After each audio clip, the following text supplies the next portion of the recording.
ఏం చేస్తున్నావు అని అంటారేమో. చిక్కుడుకాయ కర్రీ చేస్తున్నాను. ఇప్పట్లో అయితే రకరకాల కర్రీస్ ఫ్రైస్ అవుతున్నాయి.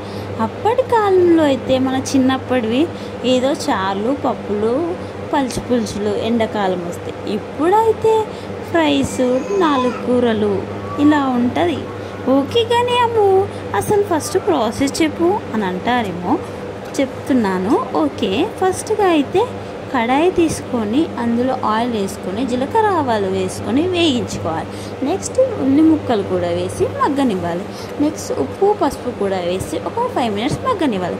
నెక్స్ట్ 4 మిరపకాయలు కూడా వేసి 5 మినిట్స్ మగ్గాక అల్లం పేస్ట్ కూడా వేసి 5 మినిట్స్ మగ్గనివ్వాలి.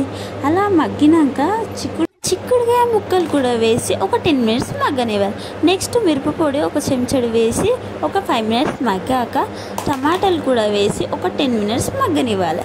అలా మగ్గాక మనం పక్కకి పల్లీల చట్నీ కూడా పట్టుకొని వేసుకోవాలి. పల్లీల చట్నీ వేసుకుంటే అదృష్టం. ఓకే గాయస్, నచ్చితే లైక్ చేయండి. Bye guys, love you.